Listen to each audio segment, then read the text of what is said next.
भगवान शिव पार्वती से कहते हैं कि जैसा कर्म करोगे वैसा ही फल प्राप्त होगा।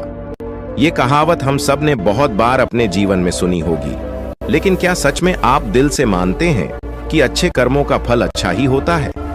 अंदर से कोई स्पष्ट उत्तर नहीं आ रहा होगा, क्योंकि हम अपने आसपास ऐसे बहुत से लोगों को देखते हैं जो जीवन भर अच्छे कर्म करते रहते हैं, लेकिन इसके बावजूद उन्हें अच्छे फल प्राप्त नहीं हो पाते। एक नौजवान कड़ी मेहनत करता है किसी परीक्षा में पास होने के लिए, लेकिन उस परीक्षा के परिणाम में उसे निराशा ही हाथ लगती है। तो इससे तो यही सिद्ध होता है कि जिन महापुरुषों ने ऐसा कहा है कि अच्छे कर्मों का फल अच्छा ही होता है, या तो वो महापुरुष गलत थे या फिर हम कर्मों का लेखा जोखा समझ ही नहीं पाते। पर चिंता मत करिए, क्योंकि आज की कहानी सुनने के बाद कर्मों के बारे में आपकी सोच, आपकी दृष्टि एकदम स्पष्ट हो जाएगी। कहानी को आखिर तक जरूर सुने, तभी आप अच्छी तरह समझ पाओगे। पुराने समय की बात है। किसी गांव में राकेश और भोला नाम के दो भाई रहते थे। पूरा गांव जानता था कि वो कहने को भाई थे, लेकिन भाई जैसा प्रेम उन दोनों में नहीं था। राकेश बड़ा था और भोला से वो बहुत तेज और चालाक था। उसने भोला के हिस्से में आने वाली खेतीबाड़ी की जमीन भी खुद हड़प ली थी। इसीलिए भोला के परिवार को बड़े ही कष्ट के दिन झेलने पड़ रहे थे। भोला की पत्नी अक्सर बीमार रहा करती थी और उसके पास उसके इलाज तक के पैसे नहीं थे। लेकिन अपने भाई से विपरीत भोला बड़े ही शीतल स्वभाव का इंसान था। वो कभी किसी के साथ बुरा नहीं करता था, लेकिन उसके मन में अक्सर ये सवाल उठा करता था कि मैं किसी का बुरा नहीं करता, किसी के बारे में बुरा सोचता तक नहीं हूं, तो मेरे साथ ऐसा क्यों होता है? क्यों मेरी पत्नी हमेशा बीमार रहती है? क्यों मेरे पास इतना भी धन नहीं है कि मैं अपना जीवन अच्छे से चला सकूं? क्यों मुझे मेरे कर्मों का फल नहीं मिलता है? और मेरा भाई इतना धूर्त है, इतना चालाक है, और वो हमेशा मजे में रहता है, उसी तो कोई परेशानी नहीं है। वो सोचने लगा कि शायद बुरे कर्मों का फल अच्छा मिलता है, अच्छे कर्मों का फल अच्छा नहीं मिलता, और धीरे धीरे इस संदेह उसके मन में घर करने लग गया। उसी गांव से कुछ दूर एक सन्यासी अपनी कुटिया बनाकर रहा करता था। जब भी वो सन्यासी गांव में भिक्षा मांगने के लिए आता तो सबसे एक ही बात कहता कि जो तूने किया वो तेरे हिस्से और जो मैंने किया वो मेरे हिस्से। भोला इस बात का अर्थ कभी समझ नहीं पाया। एक दिन जब वो गहरी चिंता में डूबा हुआ था तो उसके कानों में यही शब्द पड़े कि जो तूने किया वो तेरे हिस्से और जो मैंने किया वो मेरे हिस्से। जैसे ही ये शब्द भोला के कानों में पड़े, वो गुस्से से तिलमिला उठा। उसने गुस्से में उस सन्यासी से कहा कि हे महात्मा, आप हमेशा ही की बात का रट लगाते रहते हैं जिसका कोई मतलब नहीं है। अगर आपकी बात सत्य होती तो मैं जीवन में अच्छे कर्म करते आया हूं, तो मेरे हिस्से में तो अच्छे ही कम होने चाहिए थे, अच्छा ही फल प्राप्त होना चाहिए था। लेकिन मुझे कुछ भी अच्छा फल प्राप्त नहीं हुआ। मेरी पत्नी हमेशा बीमार रहती है, खाने तक के पैसे नहीं होते हमारे पास। सन्यासी ने बड़े ही शांत स्वर में कहा कि ऐसा प्रतीत होता है बेटा की परिस्थितियों से तुम हार मान चुके हो। कठिन परिस्थितियों ने तुम्हारी सोच पर गहरा असर डाला है। बुरे समय में तुम्हारी सोच भी बदल कर रख दी है। तुम्हें काम करना, आज संध्या समय कुछ फल लेकर मेरे आश्रम में आना, फिर मैं तुम्हारे सारे सवालों के जवाब दूंगा। और ये कहकर वो सन्यासी अपना भिक्षा पात्र लेकर अगले घर की तरफ निकल जाता है। संध्या समय भोला ने कुछ फल खरीदे और गांव से दूर उस सन्यासी की कुटिया की तरफ निकल पड़ा। जैसे जैसे वो रास्ते पर आगे बढ़ रहा था, उसे अथाह शांति का अनुभव हो रहा था। क्योंकि रास्ता गांव से दूर था, इसीलिए उसमें कोई हलचल नहीं थी। बस रास्ते में जगह जगह कुछ लंगूर और बंदर दिखाई दे रहे थे। भोला के मन में आया कि वो कुछ पल उन बंदरों और उन लंगूरों को खिला दें। लेकिन फिर उसने सोचा कि अगर मैं फल लेकर सन्यासी के पास नहीं गया तो मेरे सवालों के जवाब मुझे नहीं मिलेंगे। इसीलिए बंदरों से वो फल बचाता हुआ उस सन्यासी की कुटिया तक पहुंचा। जैसे ही भोला उस कुटिया में पहुंचा, वैसे ही सन्यासी बोल पड़ा, अगर मन में था तो ये फल खिला क्यों नहीं दिया बंदरों को? ये सुनकर भोला आश्चर्यचकित रह गया। सन्यासी को कैसे पता चला कि उसके मन में बंदरों को फल खिलाने की इच्छा उठी थी। उसने पूछा कि महात्मा, आपको कैसे पता कि मैं बंदरों को फल खिलाना चाहता था? सन्यासी ने बड़े ही शांत स्वर में कहा कि जरूरी यह नहीं है कि मुझे कैसे पता चला। हम तो सन्यासी हैं, सबके मन की बात पढ़ लेते हैं। जरूरी यह बात समझना है कि जिस तरह एक बछड़ा हजारों गायों के बीच अपनी मां को ढूंढ लेता है, उसी प्रकार कर्म अपनी कर्ता को ढूंढ ही लेता है। ये कर्म मेरे हाथों ही होना लिखा था। और ये कहकर सन्यासी ने उसके हाथ से फल लिए और बंदरों को खिलाना शुरू कर दिए। भोला इस बात का मतलब समझ नहीं पाया, इसीलिए उसने उस सन्यासी से सवाल किया कि महात्मा, मैं आपकी बात का आशय समझ नहीं पाया। कृपया करके मुझे अज्ञानी को इसका मतलब समझाने की अनुकंपा करें। सन्यासी ने बड़े शांत स्वर में कहना शुरू किया कि बेटा, मनुष्य को हमेशा यही लगता है कि वही करने वाला है, वही करता है और वही कर्म करेगा। लेकिन समझने की बात यह होती है कि कर्म आपका खुद चुनाव करता है, आप कर्म का चुनाव नहीं करते। अगर आप किसी कर्म को करने के योग्य है तो हजारों लोगों के बीच में से कर्म आपको अपने आप ढूंढकर निकाल लेगा। इसीलिए योग्य बनने पर ध्यान दो, कर्म करने पर ध्यान मत दो। अगर तुम सिर्फ कर्म करने पर ध्यान दोगे तो कभी योग्य नहीं बन पाओगे। योग्य बनने के लिए जिन कर्मों की आवश्यकता होती है, पहले उन छोटे छोटे कर्मों को करना शुरू करो, और जब तुम योग्य बन जाओगे तो बड़ा कर्म या कहें कि मुख्य कर्म या फिर जिस कर्म के लिए तुम बने हुए हो, वो कर्म तुम्हारे पास खुद चल कर आएगा। उदाहरण के लिए तुम इन बंदरों को देखो।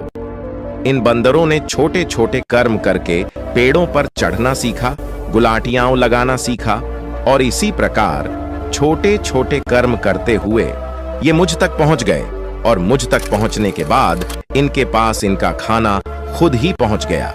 इसीलिए अपनी रोजमर्रा की जिंदगी में छोटे छोटे कर्म करते हुए अपने आप को योग्य बनाते जाओ, और जब तुम योग्य बन जाओगे तो अपने आप बड़ा लक्ष्य तुम्हें प्राप्त हो जाएगा।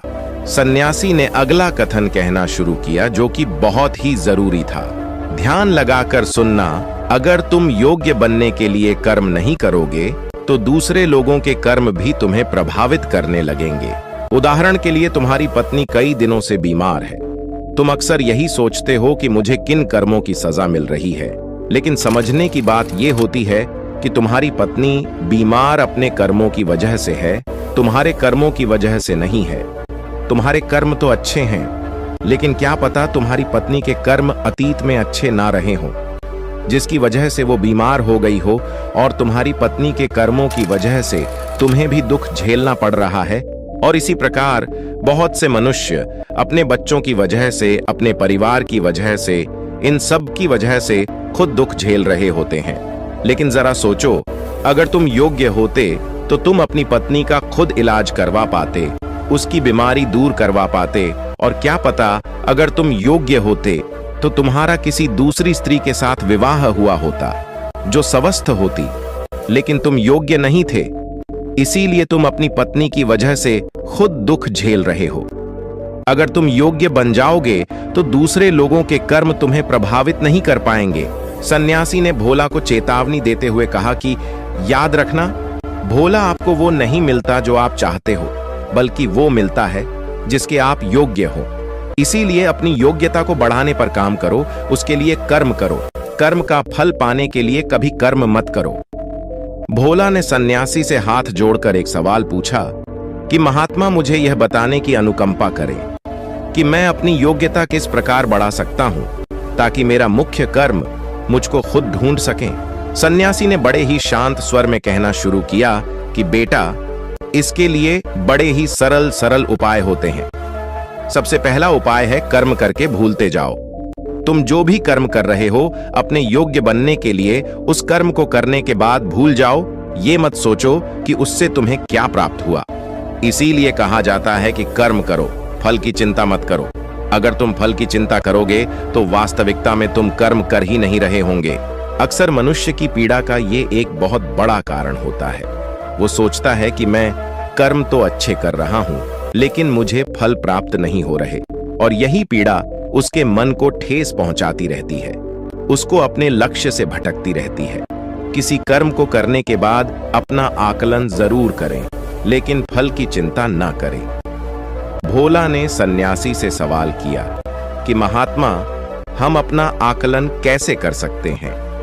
सन्यासी ने उत्तर दिया कि बेटा, जब भी तुम कोई काम पूरा करते हो तो काम पूरा करने के बाद खुद से ये सवाल पूछो कि क्या इस काम को करते समय तुम्हारा ध्यान इसी काम पर टिका हुआ था?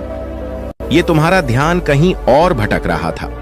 इस तरह तुम खुद का आकलन कर पाओगे कि तुम कितने ध्यान के साथ उस काम को कर रहे थे, और जितने ध्यान से तुम किसी कर्म को करोगे उतनी ही तुम्हारी योग्यता बढ़ती जाएगी। और अगर तुम यूं ही बस पूरा करने के लिए किसी कर्म को करते रहोगे तो उस कर्म से तुम कभी भी योग्य नहीं बन पाओगे। वो कर्म तो पूरा हो जाएगा, लेकिन उसका फल तुम्हें प्राप्त नहीं होगा। इसीलिए अपना आकलन इस प्रकार करो कि तुम्हारा ध्यान वहां पर टिका हुआ था या नहीं था, या तुम्हारे विचार तुम्हें कहीं भटका ले गए थे। और कोशिश करो कि तुम्हारे विचार अगली बार जब तुम ये कर्म करो तो उसी कर्म पर टिके रहे, इधर उधर दूसरी बातों में भटके ना। भोला ने इस पर एक सवाल पूछा कि महात्मा, जब भी हम कोई कर्म करते हैं तो हमारा मन विचारों से ग्रस्त हो जाता है, वो तरह तरह की बातें सोचने लगता है, तो हम किस तरह अपने मन को एक ही कर्म पर टिकाकर रख सकते हैं? इसके लिए कोई उपाय बताएं।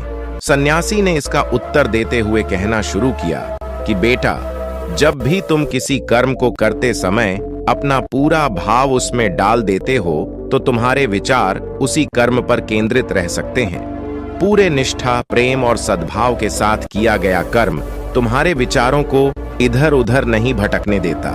विचार तभी तुम्हें दूसरी दिशाओं में बहा कर ले जाते हैं जब तुम उस कर्म को पूरी निष्ठा के साथ नहीं करते, उसमें पूरा प्रेम नहीं डालते, उसमें पूरा भाव नहीं दिखाते।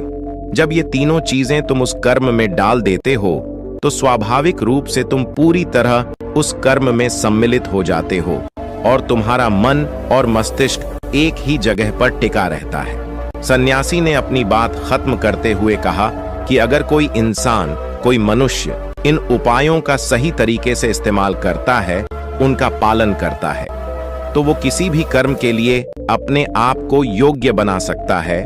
और एक बार अगर वो योग्य बन जाता है तो उसी बछड़े की भांति उसका कर्म उसे अपने आप ढूंढ लेता है।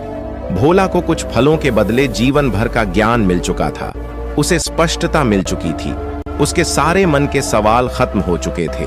उसने सन्यासी को प्रणाम किया और वहां से अपने घर के लिए निकल पड़ा।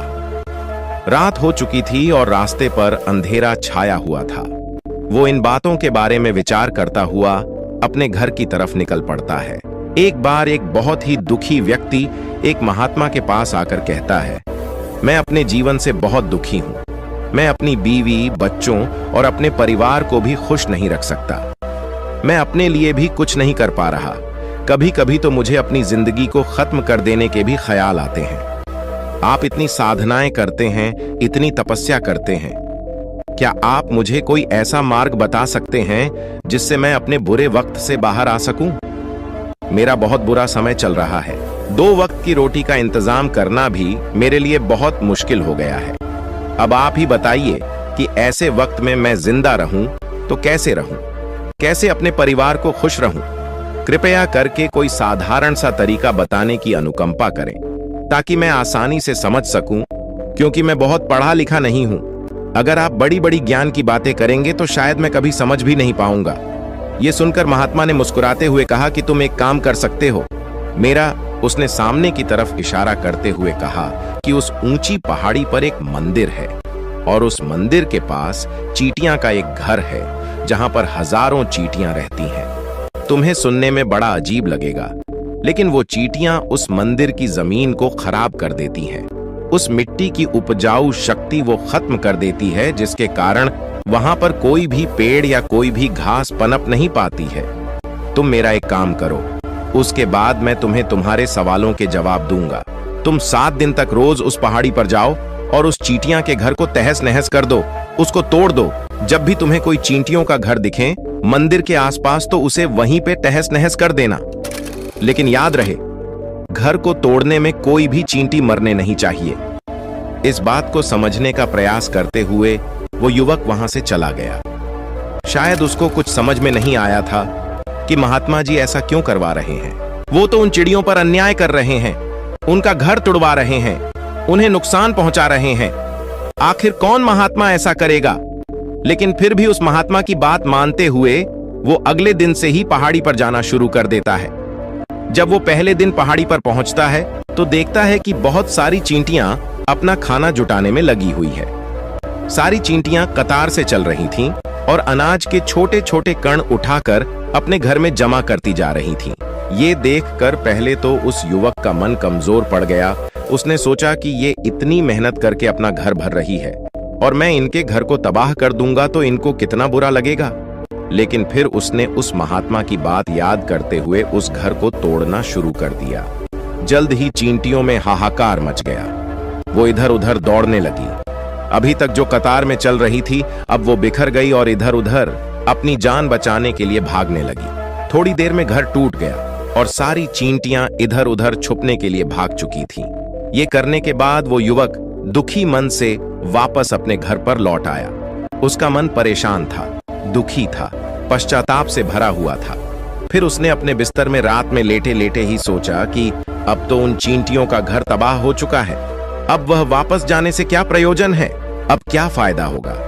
क्योंकि चींटियों का घर तहस नहस करने के लिए महात्मा जी ने कहा था, जो मैं कर चुका हूं। लेकिन फिर कुछ सोचकर अगले दिन उसने फिर से जाने का निश्चय किया और अगले दिन सुबह सुबह उठकर वो वापस उसी पहाड़ी पर पहुंच जाता है। पहाड़ी पर पहुंचकर वो उसी जगह पर पहुंचता है जहां पिछले सुबह उसने उस घर को तहस नहस कर दिया था। लेकिन वो ये देखकर चौंक जाता है कि उन चींटियों ने फिर से अपना घर उसी जगह पर बना लिया था और अब वो फिर से अपने घर के लिए सामान इकट्ठा करने में जुटी हुई थी। उस आदमी को देखकर लगा कि ये चींटियां कितनी मूर्ख हैं। इनको पता है कि कल ही इनका घर इसी जगह पर तबाह किया गया है और उसी जगह पर उन्होंने अपना नया घर भी बना लिया। और ये सोचकर वो आदमी हंसने को हुआ। लेकिन फिर से महात्मा की बात याद करते हुए उसने उन चींटियों का घर फिर से तबाह करना शुरू कर दिया। फिर से उन चींटियों में हलचल मच गई और थोड़ी देर में वो चींटियां इधर उधर अपनी जान बचाने के लिए भागने लगी। कुछ ही देर में उनका घर फिर से नष्ट हो गया और वो युवक थोड़ा संतोष के भाव से कि इस बार तो मैंने अच्छी तरह से उस घर को तबाह कर दिया है। अब तो वो चिड़िया यहाँ पर अपना घर बना ही नहीं पाएगी। इसीलिए जाने से पहले उसने उस घर पर ठंडा पानी भी डाल दिया ताकि चींटियां वहां पर अपना घर न बना सकें। और इस तरह अपना कर्म पूरा करके वो युवक फिर से अपने घर लौट आया। आज रात में सोते वक्त फिर से वो इंसान यही सोच रहा था कि क्या महात्मा ये सही काम करवा रहे हैं? क्या किसी का घर तबाह करना किसी सिद्ध पुरुष को शोभा देता है? क्या हो अगर वो महात्मा सिद्ध पुरुष हो ही ना? क्या होगा अगर वो मुझे बेवकूफ बना रहे हों? लेकिन फिर उसने निश्चय किया कि मैं अपने काम को पहले पूरा कर लेता हूं, उसके बाद ही पता चलेगा कि महात्मा मुझसे ऐसा क्यों करवा रहे थे। और यही सोचकर वो रात में सो जाता है। अगले दिन सुबह उठकर वो फिर से उसी पहाड़ी की ओर निकल जाता है। पहाड़ी पर पहुंचकर वो उसी जगह पर पहुंचता है जहां पर उसने उनके घर को तबाह कर दिया था और वो ये देखकर खुश हो जाता है कि वहां पर कोई भी घर नहीं था। सारी चींटियां वहां से भाग चुकी थीं। अब उसने सोचा कि अब मेरा रोज रोज आने का क्या प्रयोजन, क्योंकि चींटियां तो अपना घर बदल चुकी हैं और महात्मा जी ने मुझे 7वें दिन आने के लिए कहा था। लेकिन आज तो तीसरा ही दिन है, अब बाकी 4 दिन वापस आने का क्या प्रयोजन। और यही सोचकर उसने निश्चय किया कि यहां से वो सीधा उसी महात्मा के पास जाएगा और उनको ये सारी खबर बता देगा। जब वो वापस मुड़कर उस पहाड़ी से उस महात्मा की कुटिया की तरफ जाने लगा तो उसने देखा तो अचानक उसकी नजर एक और घरौंदे पर पड़ी जो कि चींटियों का ही बनाया हुआ था। मतलब कि वो घरौंदा चींटियों ने ही बनाया था और अब वो चींटियां नए घर में वास कर चुकी थीं। ये नया घर उनके पुराने घर से थोड़ी ही दूरी पर था और जब उसी युवक की नजर उस घरौंदे पर पड़ी तो उसने सोचा कि शायद महात्मा को पता था कि ये चींटियां अपना घर यहां से बदलकर किसी दूसरी जगह पर बना लेगी। इसीलिए उन्होंने मुझे 7वें दिन आने के लिए कहा था और ये विचार करके वो उसका नया घर भी तोड़ने के लिए पहुंच जाता है। जब वो वहां पहुंचा तो चींटियां उसी तरह अपने कार्य में लगी हुई थीं। वो अपने लिए खाना इकट्ठा कर रही थी और अपने घर में जमा करती जा रही थी। जो पुराना घर टूटा था वहां भी अनाज के कारण बचे हुए थे और चींटियां वहां से भी अनाज इकट्ठा कर करके वापस अपने नए घर में ला रही थीं। अब यहाँ पर फिर से युवक का मन थोड़ा कमजोर पड़ गया, क्योंकि वो खुद भी कमजोर था, खुद भी वक्त का मारा हुआ था। इसीलिए उसके मन में उन चींटियों के प्रति दया का भाव उमड़ रहा था। उनके ऊपर उसे दया आ रही थी। वो चाहता था कि उनकी मदद करे, लेकिन वो उल्टा उनको नुकसान पहुंचा रहा था। लेकिन उस महात्मा की बात को याद करते हुए उसने फिर से उस घर को तोड़ने का निश्चय किया और उसने इस बार बड़ी ही सावधानी के साथ बिना किसी चींटी को कोई नुकसान पहुंचाए वो घर तबाह करना शुरू कर दिया। वक्त थोड़ा ज्यादा लगा, क्योंकि किसी भी चींटी को नुकसान न पहुंचाने की शर्त महात्मा ने पहले ही रखी थी। इसीलिए उसको बड़ी सावधानी के साथ उन घरों को तबाह करना था। लेकिन आखिरकार उसने उस घर को भी तबाह कर दिया और उस घर को तबाह करने के बाद वो बड़े ही दुखी मन से, इस बार वो पहले से भी ज्यादा दुखी था, क्योंकि उसने उनका नया घर भी तोड़ दिया था। वो उन चींटियों को बसने ही नहीं दे रहा था और वो अब अपने आप को शैतान या दानव समझने लगा था। लेकिन फिर भी उस महात्मा की बात को मानते हुए वो अपने घर पर दुखी मन से वापस आ गया। रात में सोने से पहले एक बार उसने फिर से सोचा कि मैं कितना बड़ा शैतान हूं, कितना बड़ा दानव हूं। पुराना घर तो छोड़ो, मैं उन चींटियों को कहीं भी बसने के लिए कोई जगह ही नहीं दे रहा हूं। वो चींटियां मेरे बारे में क्या सोचती होंगी? वो कितना दुत्कारती होंगी उस परमात्मा को जो मेरे द्वारा ये काम करवा रहा है। लेकिन फिर भी उसने अगले दिन जाने का निश्चय किया और अगले दिन सुबह सुबह वो फिर से वहां पर पहुंच गया। वो ये देखकर फिर से आश्चर्यचकित रह जाता है कि इस बार चींटियों ने एक और नई जगह पर अपना घर बना लिया था, तो पहले से भी ज्यादा ऊर्जा के साथ काम कर रही थी और उन्होंने एक रात में पहले से भी बड़ा घर बना लिया था और अब वो फिर से अपना अनाज और खाना इकट्ठा करने में जुटी हुई थी। ये देखकर उस आदमी को लगा कि ये चींटियां किस मिट्टी की बनी हुई हैं। मैं इनको बार बार यहां से भगाने की कोशिश कर रहा हूं और ये वहीं पर अपना घर बना लेती है। क्या इनको पता नहीं है कि मैं इन्हें यहाँ पर कभी भी बसने नहीं दूंगा? ये चींटी है, दिखने में इतनी छोटी है, लेकिन फिर भी ये मुझसे हार नहीं मान रही है। बड़ी ताज्जुब की बात है। और इस बार उसने गुस्से में उस घर को तहस नहस करना शुरू कर दिया। लेकिन इस बार तहस नहस करते हुए कुछ चींटियां वहीं पर मर गईं। उसके पैरों तले कुचल दी गई। कुचलने के बाद जब वो अपने अहंकार से बाहर आया तो उसने देखा कि गुस्से में उसने उन चींटियों को कितनी क्षति पहुंचा दी है। उसका मन पश्चाताप से भर गया और वो रोता हुआ अपने घर की तरफ बढ़ गया। रात में सोते वक्त उसने सोचा कि मैं उन चींटियों पर बहुत ज्यादा अत्याचार कर रहा हूं, अब इससे ज्यादा अत्याचार मैं नहीं कर पाऊंगा। और यही सोचकर वो अगले दिन उन चींटियों के लिए अपने घर से थोड़ा आटा लेकर उसी पहाड़ी पर पहुंच जाता है। आज उसके मन में उन चींटियों के प्रति श्रद्धा का भाव था, दया का भाव था। आज वो उनकी मदद करना चाहता था और जब वो वहां पर पहुंचा तो चींटियां फिर से अपने नए घर को बनाने में जुटी हुई थीं। उसने बड़ी ही करुणा के साथ उन चींटियों को अपना लाया हुआ आटा खिलाया और अगले 3 दिनों तक वो ऐसा ही करता रहा। वो रोज सुबह जाता और उन चींटियों को अपने हाथों से आटा खिलाता। 7 दिन के बाद वो युवक उस महात्मा के पास पहुंचकर हाथ जोड़कर बोलता है कि हे महात्मा जी, मुझे माफ कर देना। मैंने उन चींटियों का घर तबाह करने के लिए बहुत कोशिश की। मैंने उनका घर तबाह किया भी, एक बार नहीं 4-4 बार मैंने उनका घर तोड़ा। उसके बाद मैं हिम्मत नहीं कर पाया, उनके घर को नहीं तोड़ पाया। मैं समझ सकता हूं कि मैंने आपका काम पूरा नहीं किया और इसके बदले आप मुझे वो तरीके भी नहीं बताएंगे जो कि मुझे मेरे बुरे समय से बाहर निकाल सकते हैं। लेकिन मुझे इसका कोई खेद नहीं है। मुझे लगता है कि मैंने जो किया वो सही किया, इसीलिए मैं आपसे आज्ञा लेकर वापस जा रहा हूं। कृपया मुझे वापस अपने घर जाने की आज्ञा दीजिए। ये सुनकर महात्मा ने मुस्कुराते हुए कहा कि अरे बेटा, कहां चल दिए? रुको तो सही, जलपान तो कर लो, थोड़ी देर ठहर जाओ, उसके बाद चले जाना। और ये कहकर वो महात्मा उस युवक के लिए पानी लेकर आते हैं। पानी पिलाने के बाद महात्मा उस युवक से पूछते हैं कि तुम मुझे ये बताओ कि आखिर तुम उन चींटियों का घर तबाह क्यों नहीं कर सके? वो चींटियां तो छोटी छोटी हैं और तुम इतने विशालकाय हो। फिर भी तुम उन छोटी छोटी चींटियों का घर तबाह नहीं कर पाए। कहां है तुम्हारी शक्ति, तुम्हारा बाहुबल? इसका जवाब देते हुए उस युवक ने कहा कि हे महात्मा, मैंने उन चींटियों का घर तबाह कर दिया था, बार बार किया था। एक बार तो अपने गुस्से में उन चींटियों को भी मैंने हानि पहुंचा दी थी, लेकिन जिस दिन मैंने उनको हानि पहुंचाई, उसी दिन मेरे को लगा कि मैं इनको क्यों हानि पहुंचा रहा हूं, क्यों इनको इतनी तकलीफ दे रहा हूं, और उसी दिन से मैंने उनको क्षति पहुंचाने की बजाय, नुकसान पहुंचाने की बजाय उनकी सहायता करनी शुरू कर दी। ये सुनकर उस महात्मा ने कहा कि यही तो सीखने की बात है। एक छोटी सी चींटी हमें जीवन का संदेश दे जाती है। मैंने तुम्हें उन चींटियों का घर तबाह करने के लिए नहीं भेजा था, मैंने तुम्हें भेजा था ताकि तुम उन चींटियों से कुछ सीख ले सको। तुम्हें क्या सीख मिली उन चींटियों से, क्या मुझे बता सकते हो? यह सुनकर उस युवक ने पूरी कहानी बयां कर दी। पूरी कहानी सुनने के बाद महात्मा ने मुस्कुराते हुए कहा कि बेटा, पहली सीख जो इन चींटियों से लेने की थी वो ये थी कि तुमने कितनी ही बार उनके घर को तोड़ने की कोशिश की, कितनी ही बार प्रयास किया कि उनका घर तबाह हो जाए, लेकिन वो हर बार अपना नया घर बना लेती थी। उन्होंने कभी भी हार नहीं मानी।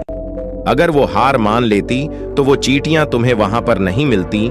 जीवन कार्यशीलता का नाम है, कर्मशीलता का नाम है, लेकिन हम मनुष्य एक दो बार हार मिलने पर ही टूट जाते हैं, हताश हो जाते हैं और फिर जीवन में प्रयास ही नहीं करते। और कुछ लोग तो अपनी जिंदगी को खत्म करने पर उतारू हो जाते हैं। लेकिन जानवरों में तुमने एक बात देखी होगी कि वो अपना जीवन खुद से, स्वयं से कभी खत्म कर ही नहीं सकते हैं।